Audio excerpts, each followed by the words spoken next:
Assalamualaikum warahmatullahi wabarakatuh.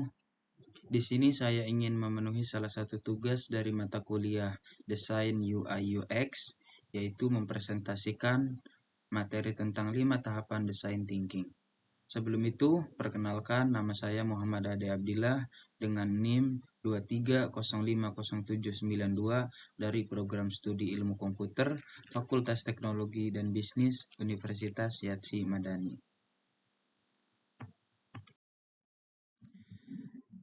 Nah, di sini ada referensi yang saya cantumkan untuk materi kali ini. Langsung saja masuk ke materi, yaitu apa itu design thinking.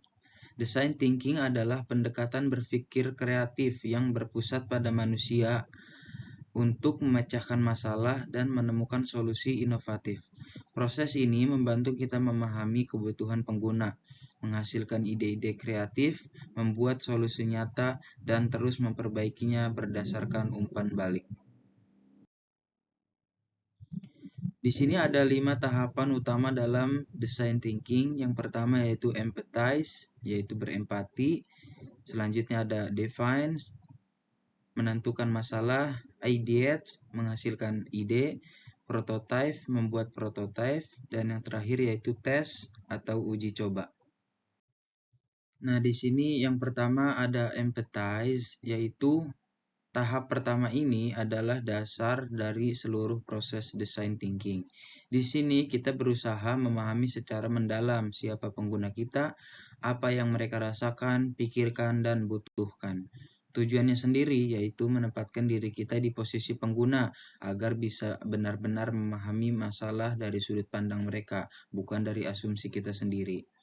Cara melakukannya yaitu dengan mewawancarai langsung dengan pengguna, mengamati perilaku pengguna dalam kehidupan sehari-hari, dan membuat empathy map atau customer journey map. Contohnya, kalau kamu sedang mendesain aplikasi belajar online, kamu bisa melakukan wawancara dengan siswa untuk memahami apa yang membuat mereka malas belajar online, apa yang mereka sukai, dan apa yang sulit bagi mereka. Hasil dari tahap ini, kumpulan data dan wawasan tentang pengguna, siapa mereka, apa yang mereka butuhkan, dan apa masalah utama yang mereka hadapi. Selanjutnya ada define, yaitu menentukan masalah. Setelah memahami pengguna, kita perlu merumuskan inti masalah yang ingin diselesaikan. Data dari tahap empati harus diolah agar menghasilkan pernyataan masalah yang jelas dan terarah. Tujuannya sendiri yaitu mengubah temuan dari tahap empati menjadi problem statement atau pernyataan tentang tantangan desain yang akan menjadi fokus ide-ide di tahap berikutnya. Cara melakukannya yaitu kelompokkan data wawasan dengan activity diagram, tentukan pola atau tema dari masalah yang muncul, buat point of view, sudut pandang masalah dari sisi pengguna, rumuskan pernyataan how migui. Contohnya, dari hasil empati, kamu mungkin menemukan bahwa siswa sulit fokus belajar online karena mudah terdistraksi.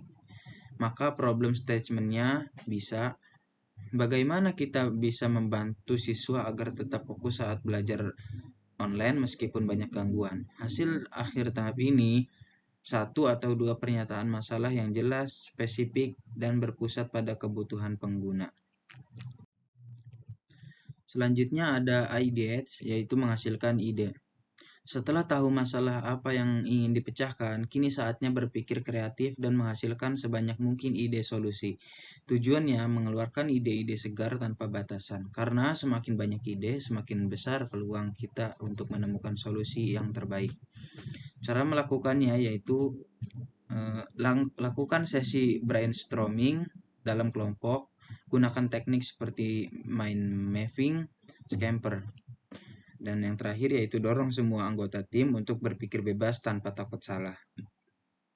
Contohnya, untuk masalah siswa sulit fokus belajar online, ide-ide yang muncul bisa berupa aplikasi dengan fitur fokus mode, yaitu mengunci notifikasi, sistem penghargaan untuk menyelesaikan modul. Maka hasil akhir dari tahap ini adalah daftar ide potensial yang bisa dikembangkan menjadi solusi nyata. Yang keempat ada prototype, yaitu membuat prototype. Di tahap ini, ide-ide yang sudah dipilih dikonversi menjadi bentuk nyata walaupun masih sederhana. Tujuannya mewujudkan ide ke dalam versi awal prototype agar bisa diuji, dilihat, dan dirasakan oleh pengguna. Bentuk prototype bisa yang pertama sketsa di kertas, terus mockup digital misalnya dengan Figma atau Canva. Terus model fisik sederhana dan storyboard atau simulasi. Contoh dari prototipe ini, jika ide kamu adalah aplikasi belajar interaktif, kamu bisa membuat tampilan awal mockup, halaman login, daftar pelajaran, dan fitur fokus modenya. Hasil akhir dari tahap ini adalah prototipe sederhana yang bisa digunakan untuk mendapatkan umpan balik awal. Yang terakhir ada tes atau uji coba. Tahap terakhir adalah menguji prototipe kepada pengguna. Tujuannya bukan hanya untuk melihat apakah solusi berfungsi, tapi juga untuk memahami bagaimana pengguna benar-benar menggunakannya dan bagaimana perasaan mereka. Tujuannya yaitu yang pertama menilai apakah solusi memenuhi kebutuhan pengguna, menemukan hal-hal yang perlu diperbaiki, dan mengumpulkan umpan balik langsung untuk iterasi. Cara melakukannya yaitu lakukan user testing dengan target pengguna, catat pengalaman, reaksi, dan komentar pengguna, dan lakukan perbaikan berdasarkan hasil tes. Di sini ada contoh. Siswa mencoba prototipe aplikasi belajar kamu. Mereka memberi masukan bahwa fitur fokus mode membantu, tapi tampilan terlalu rumit. Dari situ kamu bisa menyederhanakan desainnya. Hasil akhir dari tahap ini adalah data umpan balik yang akan mengarahkan kamu kembali ke tahap sebelumnya, iterasi, agar solusi terus berkembang dan lebih baik. Proses yang iteratif. Design thinking bukan proses yang kaku dan linear. Kamu bisa maju dan mundur di tahap tertentu sesuai kebutuhan. Misalnya, setelah tes, kamu bisa kembali ke ideate atau prototype untuk memperbaiki solusi.